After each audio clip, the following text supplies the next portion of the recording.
Hello everyone, youth academy के YouTube channel पर मैं स्वागत करती हूँ। आज हम एक नया टॉपिक स्टार्ट करेंगे जिस टॉपिक का नाम है परसेंटेज। तो अब सबसे पहले स्टार्ट करने से पहले एक बेसिक कॉन्सेप्ट देखते हैं कि परसेंटेज होता क्या है, और उसमें कुछ 3-4 सेंटेंस होते हैं जो सभी को बहुत ज़्यादा कंफ्यूजिंग होते हैं। तो उसको हम पहले क्लियर करेंगे कि वो सेंटेंस का एग्जैक्टली मतलब क्या होता है। तो सबसे पहले तो हम ये बात करते हैं, सभी को ये चीज़ पता होगी कि परसेंटेज जो होता है उसका मतलब होता है 100, मतलब पूरा एक कंप्लीट 100%। मतलब हम क्या बोल रहे हैं, जब भी जहाँ पर परसेंटेज दिखा है तो हम उसको रीड कैसे करेंगे एज अ 100, या फिर उस परसेंटेज को हम उसको रिप्लेस कैसे करेंगे, इस 100 से क्या करेंगे, हम इसको रिप्लेस करेंगे। ये बात सबको समझ में आई। अब एक कंसेप्ट समझाने के लिए मैंने एक क्वेश्चन लिया है, बहुत सिंपल सा क्वेश्चन है, लेकिन इसमें 4 कंसेप्ट क्लियर हो रहे हैं। उसने ए की वैल्यू 50 दी है और बी की वैल्यू क्या दी है, 40 दी है। अब पूछा क्या है, सबसे पहला A is what percent of B। A जो है वो B का कितने प्रतिशत है, मतलब उसने पूछा A जो है B का कितने प्रतिशत है। हम देखते हैं उसने तुलना किससे की है, कंपेयर किससे किया है, किससे किया है, B से। तो जिसको कंपेयर जिससे करते हैं वो हमेशा कहाँ आता है, डिनोमिनेटर में आता है। अब A कितने प्रतिशत है, तो A की बात करिए तो जिसकी बात की है वो न्यूमरेटर में आता है, और जिससे तुलना करी है, जिससे कंपेयर किया है, वो डिनोमिनेटर में आता है। परसेंटेज निकालना है तो परसेंटेज को हटा के हमने क्या लगा दिया, 100 लगा दिया। अब ये तो हम इजीली क्या कर सकते हैं, कट कर सकते हैं। तो हमारे पास क्या आ गया, 125। सबको समझ में आया हमने क्या करा है। तो ये चीज़ क्या कर सकते हैं, बहुत ईजिली हम निकाल सकते हैं। क्वेश्चन में हमें सिर्फ यही पूछा गया है, ए जो है वो बी से कितना प्रतिशत है। दूसरी क्वेश्चन, दूसरे में उसने बोला गया है बी जो है ए से कितना प्रतिशत है। तो अब हम क्या करेंगे, किससे तुलना करिए, ए से तुलना करिए। तो ए वाले को हम डिनोमिनेटर में लिख देंगे, और किसका पूछा गया है, बी का पूछा गया, उसको ऊपर, और इनटू क्या लगा देंगे, 100। 0 से 0 कैंसिल, 5 से 2 हो जाएगा, तो कितना आ जाएगा, 80%। यहाँ पे भी परसेंट, क्योंकि उसने बोला गया है कितने परसेंट है। इतनी बात समझ में आई। दोनों स्टेटमेंट्स में क्या डिफरेंस हुआ, एक में उसने ए का पूछा गया, एक में उसने बी का पूछा गया। जिसका पूछा जाता है उसका हम हमेशा ऊपर लिखते हैं, और जिससे कंपेयर किया जाता है उसका हम नीचे लिखते हैं। अब third thing, A is how much percent more than B. अब उसने क्या एक शब्द यूज किया, मोर और लेस। जब भी मोर या लेस की बात करते हैं तो हमें सबको ये चीज़ पता होगी, हम क्या निकालेंगे, डिफरेंस निकालेंगे। क्या निकालेंगे, डिफरेंस निकालेंगे, दोनों को घटाएंगे जब भी मोर या लेस की बात करी गई है। तो क्वेश्चन है, A is how much percent more than B. A जो है बी से कितने प्रतिशत ज़्यादा है। कंपेयर किससे करा है, बी से। जिससे कंपेयर करते हैं उसको तो हम डिनोमिनेटर में लिख देते हैं। अब मैंने बात करी, जब भी ज़्यादा या कम की बात करें तो मैं क्या करूँगी, घटाऊंगी। 50 में से 40 10, और परसेंटेज को हटा के तो क्या लगा देंगे, हम 100 लगा देंगे। इतनी बात समझ में आई। यहाँ से यहाँ कैंसिल हो गया, 2 5 ज़ा 10, 2 5 ज़ा 10, मतलब ए जो है वो बी से कितने प्रतिशत ज़्यादा है, 25% ज़्यादा है। सबको ये बात समझ में आई। दूसरी चीज़ क्या बोला गया है, B is how much percent less than A. अब उसने पूछा तो लेस है, लेकिन हमें पता है ज़्यादा या कम किसी भी चीज़ की बात करें हम क्या करेंगे, घटाएंगे। और किससे कंपेयर किया है, ए से। तो जिससे कंपेयर किया है उसको हम क्या लिख देंगे, डिनोमिनेटर में लिख देंगे। 50 माइनस 40 हमें पता है 10 होता है, इंटू क्या कर देंगे, 100। ये कैंसिल हो गया, तो कितना आ गया, 20%। इसका मतलब B जो है A से 10% कम है। ये चारों स्टेटमेंट सबको क्लियर होना चाहिए। क्वेश्चन में इन स्टेटमेंट्स का यूज होता है और हम कंफ्यूज हो जाते हैं किसको ऊपर लिखे किसको नीचे लिखे। तो बस हमें ध्यान रखना है, जिससे हम तुलना कर रहे हैं, जिसका हम कंपेयर कर रहे हैं वो नीचे आएगा, और जिसका पूछा है वो ऊपर, और प्रतिशत के लिए हम 100 से मल्टीप्लाई करेंगे। सबको ये बात समझ में आई। अब हम इसके आगे देखते हैं। अब हम नेक्स्ट कॉन्सेप्ट देखते हैं परसेंटेज में ही। इसमें क्या करा गया है, परसेंटेज से फ्रैक्शन को, मतलब परसेंटेज की जितनी वैल्यूज़ है उसको फ्रैक्शन में कन्वर्ट किया गया है। दिखने में ये आप सबको बहुत कॉम्प्लिकेटेड लगा होगा, लेकिन मैं बता दूँ ये सबसे ज़्यादा IMP टेबल है, बहुत इंपॉर्टेंट टेबल है। आप सबको अगर नींद में भी कोई पूछे कि 1/11% की वैल्यू बतानी है तो आपको पता होनी चाहिए 1/11 है। लेकिन बात ये आती है कि वैल्यूज़ आई कैसे आई। फॉर एग्जाम्पल मैंने पूछा 25%, इसको कन्वर्ट करना है हमें फ्रैक्शन में। हमें पता है परसेंटेज का मतलब 100 होता है, तो 25 डिवाइडेड बाय क्या हो जाएगा, 100 हो जाएगा। कैंसिल हो गया 5 से, तो ये कितनी वैल्यू आ गई, 1/4। मतलब 25% की वैल्यू कितनी आ गई, 1/4। इधर मैं बात करती हूँ, अगर मैंने पूछा इसकी बताएं कि हम कैसे निकालते हैं, तो हमें पता है इसको कैसे सॉल्व करते हैं। 9 × 11 99 + 1 100, तो 100/9। परसेंटेज हटा के क्या लगाएंगे हम, डिवाइड बाय 100, 100 से 100 कैंसिल, क्या मिला हमें, 1/9। सबके बात समझ में कैसे निकालना है। एक और एग्जांपल लेते हैं, यहाँ पे बात करते हैं। तो हमने देखा 8 3 24, 24 + 1 25/3। परसेंटेज हटा के क्या लगा देंगे हम, 100। तो यहाँ पे 25 4 100, तो 1/12। सबको बात समझ में आई कैसे निकाला हमने। तो सबको ये चीज़ पता होनी चाहिए कि हम कैसे निकालते हैं। लेकिन एग्जाम में अगर स्पेशली मैं बैंकिंग सेक्टर की बात करूँ, वहाँ हमें इतना टाइम नहीं होता कि हम क्वेश्चन को पहले वैल्यूज़ निकालें और करें। और हम क्या करेंगे, पूरा चैप्टर इस कंसेप्ट पे, फ्रैक्शन वैल्यू से पूरा चैप्टर हवा में करना सीख जाएंगे।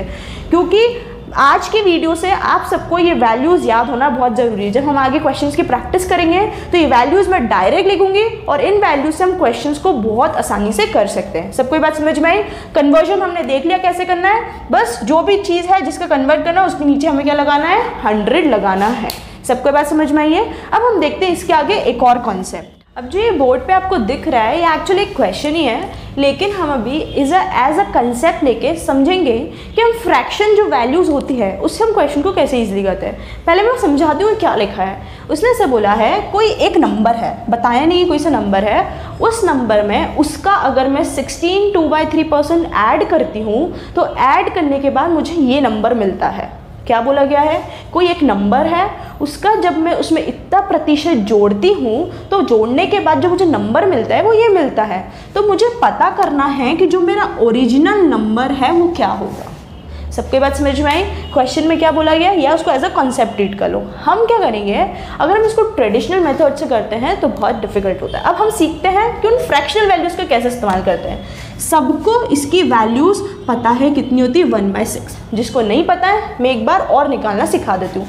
16 इंटू क्या करेंगे, 8, कितना हो जाएगा, 48।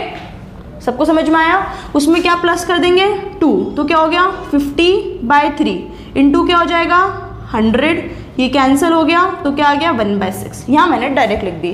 तो जब हमें चीज़ें याद रहेगी तो हमें ये करने की ज़रूरत नहीं पड़ेगी, हम इसको डायरेक्ट लिख देंगे। हमने लिखा 1/6। अब इस 1/6 का सब मतलब समझते हैं। ये बोला गया है इस नंबर में जब मैं इतना प्रतिशत जोड़ती हूँ तब मुझे ये नंबर मिलता है। अब जब भी हम फ्रैक्शन वैल्यू को याद रखते हैं तो हमेशा ध्यान रखना नीचे वाला क्या होता है, ओरिजिनल वैल्यू। उसको हमें कैसे ट्रीट करना है, एज अ ओरिजिनल वैल्यू। मतलब यही हमारी जो असली वैल्यू है उसको हमें यही ट्रीट करना है। और जो ऊपर नंबर लिखा होता है वो हमेशा इसका प्रतिशत होता है। कैसे, जैसे मैं बात करूँ 6 का 16 2/3% क्या होगा, तो अगर 16/2% है उसको तो मैं 1/6 लिख सकती हूँ। और अगर मैं इसका 1/6 करूँगी तो मुझे क्या मिल रहा है, 1 ही मिल रहा है। तो यही मैंने यहाँ लिखा है। तो ये जो नीचे जो होता है ये हमेशा ओरिजिनल वैल्यू होती है और ऊपर वाला जो होता है वो उसका प्रतिशत होता है। मतलब 6 का इतना प्रतिशत क्या होता है, 1 होता है। ये बात समझ में आई। तो जो भी परसेंट दिया है उसको हमने फ्रैक्शन में लिख दिया, ये उसकी ओरिजिनल वैल्यू होती है और वो उसका परसेंट होता है। अब क्वेश्चन में हालांकि हमें क्या बोला गया है कि ये जो नंबर है, मतलब इसके अकॉर्डिंग देखें तो हमारी ओरिजिनल वैल्यू क्या है, 6 है, हमारा प्रतिशत कितना है, 1 है। लेकिन यहाँ क्या आएगा, कैसे निकालेंगे, क्वेश्चन वापस से मैं रिपीट करती हूँ। इस नंबर में इतना प्रतिशत जोड़ेंगे, इसका इतना प्रतिशत जोड़ेंगे तो हमें जो नंबर मिला ये मिला। मतलब हमने क्या करा, 6 + 1 किया, मतलब 6 में उसका 16 2/3% जोड़ा तो हमें क्या नंबर मिलेगा, मतलब हमने 6 में क्या ऐड किया, 1 ऐड किया, तो यहाँ पर जो वैल्यू है ये किसके बराबर होगी, 7। अभी हमारी वैल्यू क्या थी, 7 थी, लेकिन क्वेश्चन में हमने वही 7 की वैल्यू कितनी दी है, 490 दी है। तो उसी तरह 1 यूनिट की वैल्यू कितनी हो जाएगी, 70, और हमें पता है हमारी ओरिजिनल वैल्यू कितनी है, 6, तो इस 70 में हम क्या करेंगे, 6 का मल्टीप्लाई कर देंगे, तो 420 हमारा क्या हो जाएगा, आंसर हो जाएगा। तो इसी मेथड का यूज़ करके हम फ्रैक्शन को, अभी तो ये मैंने एक्सप्लेन किया तो आपको बहुत टाइम लगा, लेकिन हम एग्जाम में इस चीज़ को बहुत ईजिली कर सकते हैं। हमने देख लिया कितने, बस ये चीज़ ध्यान रखना है कि जो भी हमारा फ्रैक्शन है उसका जो डिनोमिनेटर होता है वो ओरिजिनल वैल्यू को दर्शाता है, और जो न्यूमरेटर में लिखा होता है वो उसका उतना प्रतिशत दिया रहता है। अब उसी जगह इसमें मैं एक ट्विस्ट कर देती हूँ, क्वेश्चन में वो बोला होता है कि उसने क्या करा, घटा दिया, जो ओरिजिनल वैल्यू है उसमें से उसने इतना प्रतिशत घटा दिया, तो यहाँ पे भी मैं क्या करती, 6 में से 1 क्या कर देती, माइनस, तो मतलब यहाँ पे 7 की जगह क्या आता, 5 आता, मतलब 5 जो है वो 490 के क्या होता, बराबर होता। और जब ये पता हो जाता है तो हम 1 यूनिट की वैल्यू निकालते हैं, फिर जिसका भी आंसर निकालना होता है उससे वो मल्टीप्लाई कर लेते हैं। सबको समझ में आया? अब हम इसके आगे क्वेश्चंस देखते हैं। अब आज का टाइप नंबर 1, क्वेश्चन नंबर 1, जो भी हमने कॉन्सेप्ट डिस्कस करा उसी से सिमिलर क्वेश्चन है। सबसे पहले मैं इंग्लिश में क्वेश्चन रीड करती हूँ। When 62/3% of a number added to it itself, एक कोई नंबर है, उस नंबर में मैंने उसका इतना प्रतिशत जोड़ दिया तो मुझे जो नंबर मिला वो 112 मिला। तो वो जो नंबर ओरिजिनल है वो क्या है, मतलब जब 62/3% मैंने किसी नंबर में उसका इतना प्रतिशत जोड़ा तो वो जोड़ने के बाद मुझे नंबर क्या मिला, 112। तो मुझे ये बताना है जो मेरा ओरिजिनल नंबर है, वास्तविक में जो मेरा नंबर है, जो मेरी संख्या है वो क्या है। क्या करना है, सबसे पहले जहाँ प्रतिशत दे रहा है उसको हम उसकी फ्रैक्शनल वैल्यू देखते हैं। अब मैं सबको करके नहीं बताऊंगी कैसे निकालना है, मुझे पता है इसकी फ्रैक्शनल वैल्यू कितनी होती है, 1/15। जिसको याद नहीं है उसको मैंने बताया कैसे सॉल्व करना है। अब मुझे पता है नीचे वाला क्या होता है, ओरिजिनल वैल्यू, और ऊपर वाला क्या होता है, उसका उतना प्रतिशत। अब क्वेश्चन में क्या बोला है, क्वेश्चन में बोला गया है कि इसका इतना प्रतिशत हमने जोड़ दिया, मतलब जो नंबर है उस जो ओरिजिनल नंबर है, तो हमारा ओरिजिनल नंबर क्या है, 15, उसी में उसका 62/3% जोड़ दिया। तो 15 का 62/3% क्या है, 1 है, तो उसमें 1 जोड़ दिया, तो टोटल हमें क्या मिला, 16। और जोड़ने के बाद जब हमें जो मिला वो किसके बराबर बोल रहे हैं, वो 112 के बराबर हो रहा है। हमें पता है 16 7 112 होता है, तो 1 यूनिट की वैल्यू कितनी आ गई, 7 आ गई। क्वेश्चन में क्या बोला गया है, हमें बताना है ओरिजिनल नंबर। तो यहाँ पे क्या है ओरिजिनल नंबर, 15, नीचे वाला ओरिजिनल होता है 15 × 7, 7 5 35, 7 1 7 + 3 105। ये हमारा क्या हो गया, आंसर। सबको समझ में आया क्या करा? देखते हैं हम नेक्स्ट टाइप ऑफ क्वेश्चन। आज का टाइप 2, और मैं बात करती हूँ क्वेश्चन नंबर 2 की। अब पहले क्वेश्चन में इंक्रीज डिक्लेयर की था, तो इसमें भी क्या करा गया है, इंक्रीज का, इसमें क्या दिया हुआ है, इंक्रीज दिया हुआ है, और डिक्रीज, दो टर्म्स है। पहले क्या करा था कि ऐड या सब्ट्रैक्ट की बात करी थी, लेकिन अब इंक्रीज, कि when a number is increased by this then number become this. कोई नंबर है अगर उसको मैंने इतने प्रतिशत से बढ़ा दिया तो जब वो बढ़ने के बाद जो हमें नंबर मिला वो 1050 मिला। तो हमें बताना ओरिजिनल नंबर क्या है। अब बात ये आती है, मैंने जो आपको अभी तक प्रतिशत की फ्रैक्शनल वैल्यूज़ बताई उसमें ये वैल्यू नहीं बताई। तो ये क्वेश्चन मैंने इसीलिए आपको बताया कि एग्जाम में कभी कभी ऐसा होता है कि जो वैल्यूज़ हम एक टेबल में लिखते हैं स्टैंडर्ड वैल्यूज़ उसके अलावा भी आ जाती है, तो घबराना है नहीं हमें, हम इसको निकाल सकते हैं। 11 × 36 सबको पता है, 11 से हम कैसे मल्टीप्लाई करते हैं, पहला 6 + 3 9, और इधर 3 एज इट इज आ जाएगा। अब इसमें क्या करना है, 4 ऐड करने पे 400 नीचे 11 मल्टीप्लाई बाय 1/100, ये कैंसिल हो गया, तो इसकी फ्रैक्शनल वैल्यू कितनी मिल गई हमें, 4/11। सबको ये बात समझ में आई क्या मेरी? तो हमें अब ये चीज़ पता पड़ गई कि इसकी फ्रैक्शनल वैल्यू कितनी मिल गई हमें, 4/11। अब क्वेश्चन पे आते हैं। उसने बोला किसी नंबर को मैंने इंक्रीज कर दिया गया इतने प्रतिशत से। हमें पता है नंबर तो हमारा यही होगा जो डिनोमिनेटर में होता है, उसको इंक्रीज कर दिया गया है इतने प्रतिशत से, तो इसका 36 4/11 प्रतिशत क्या होता है 4, हमने देखा ही है। तो 11 + 4 कितना हो जाएगा 15, और उसकी वैल्यू हमें कितनी दी हुई है यहाँ पे 1050। ये बात सबको समझ में आई। पहले 5 से काट लेते हैं, 5 3 15, 5 2 1 0 आ जाएगा। यहाँ पे 3 से काटेंगे तो 70, मतलब 1 यूनिट की वैल्यू कितनी आ गई 70। क्या पूछा गया है ओरिजिनल नंबर, हमें पता है ओरिजिनल नंबर हमारा 11 है, तो 11 × 70, तो हम क्या लिख देंगे आंसर 770। तो या तो ऐड आ जाए, सब्ट्रैक्ट आ जाए, इंक्रीज आ जाए, डिक्रीज आ जाए, क्या करना है सबको समझ में आया। अभी हमने इसके पहले ऐड के क्वेश्चन देखे थे, अभी क्या कर दिया इंक्रीज। उसी तरह डिक्रीज आ जाएगा तो सिंपल सी चीज़ है, 11 में से 4 क्या कर देंगे हम माइनस कर देंगे, क्योंकि उसका उतना प्रतिशत क्या कर देंगे हम घटा देंगे। अब हम देखते हैं type 3, next type of question type 3 की बात करते हैं। सबसे पहले हम समझते हैं क्वेश्चन में क्या है। If the length of rectangle is increased bye 20%, क्या बोला गया है कि जो लेंथ है उसको इंक्रीज कर दिया गया है 20% से, और जो ब्रेथ है उसको काई से डिक्रीज कर दिया गया है 25% से। तो बताना है एरिया में क्या अंतर आएगा। अगर मैं इसको एक भाषा में समझाऊं, मेरे पास हमने अज्यूम कर दिया कि एक्चुअल जो है मेरे पास लेंथ क्या है 100 है, मतलब एक्चुअल मैंने बता दिया 100 है।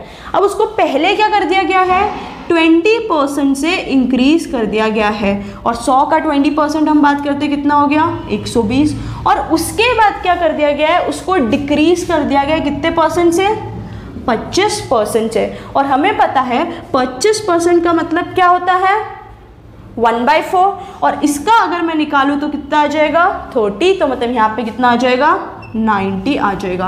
और हमें क्या करना है इन्हीं का क्या करना है डिफरेंस लेना है, तो उससे हमें चेंज इन एरिया पता पड़ जाएगा। लेकिन जब एग्जाम में हम बात करेंगे तो हम इसको ऐसे सॉल्व नहीं करेंगे, इसको हम एक और नाम देते हैं सक्सेसिव। क्या बोलते हैं, जब सक्सेसिव कोई चीज़ बढ़ती है, लगातार कोई चीज़ बढ़ती है। कैसे करेंगे 20 इंक्रीज कर दिया गया, अब हमें पता है 20 की जो फ्रैक्शनल वैल्यू होती है वो कितनी होती है 1/5। हमें पता है 5 है और इंक्रीज कर दिया गया तो क्या हो जाएगा 5 + 1 6 हो जाएगा, ठीक है, क्योंकि उसने क्या बोला गया है जो लेंथ है उसको 20% से बढ़ा दिया गया है। ओरिजिनल 5 है और 5 का 20% 1 होता है, तो 5 + 1 6 हो गया। उसी तरह ब्रेथ जो है उसको डिक्रीज कर दिया गया है 25% से, तो कितना हो जाएगा 25% इसका 1/4 हो जाएगा। वैल्यू निकालना मतलब 4 है तो कितना हो जाएगा यहाँ पे 3 हो जाएगा। माइनस क्यों करा, क्योंकि वहाँ पे क्या बोला गया है डिक्रीज किया गया है। अब हम क्या करेंगे चेक करेंगे कुछ कैंसिल हो रहा है कि नहीं। यहाँ पे मैंने देखा ये कैंसिल हो रहा है, अब कुछ कैंसिल हो रहा है इधर उधर में नहीं हो रहा। यहाँ पे 10 मिला और यहाँ पे हमें क्या मिला 9 मिला। अब हमें चेंज निकालना है तो हम क्या करेंगे इन दोनों का क्या लेंगे डिफरेंस लेंगे। 10 - 9 क्या होता है 1 होता है। अब क्या करेंगे यहाँ पर हमेशा ओरिजिनल वैल्यू या ओरिजिनल नंबर लिखते हैं, तो हमारा ओरिजिनल क्या है 10। उसके बाद जब हमने इंक्रीज और डिक्रीज करा तब हमें ये नंबर आया, लेकिन ओरिजिनल तो यही था, तो हम ओरिजिनल वैल्यू को नीचे लेंगे तो ओरिजिनल वैल्यू 10 आएगा और मल्टीप्लाई बाय क्या आ जाएगा 100। तो मतलब 10% का क्या हुआ एरिया में चेंज आया। सबको बात समझ में आई। तो हमें क्या करना है, ये तो एक्स्ट्रा का हो गया, सबको जब वैल्यूज याद होगी तो हमें ये करने की ज़रूरत ही नहीं पड़ेगी। हमें पता है 20% से बड़ा आया तो हमने ये लिख दिया, फिर हमें पता है 25% उसको डिक्रीज करा, उसके बाद कुछ कैंसिल हो रहा है तो कर दिया, वरना इनको आपस में क्या कर दिया मल्टीप्लाई। फिर हमने क्या करा डिफरेंस लिया, और हमेशा अपॉन में क्या आती है हमने देखा था ओरिजिनल वैल्यू या फिर जिससे हम कंपेयर करते हैं। तो ओरिजिनल वैल्यू हमारी 10 थी, आ गई डिवाइड 100। आई होप आप सबको आज यहाँ तक के टाइप ऑफ क्वेश्चन सारे समझ में आए। कल हम इसके आगे और कंटिन्यू करेंगे और बहुत अच्छे क्वेश्चंस अलग अलग टाइप के डिस्कस करेंगे। ज़्यादा से ज़्यादा वीडियो को लाइक करें, कमेंट करें, शेयर करें और हमारे चैनल को सब्सक्राइब करें। Thank you, have a nice day.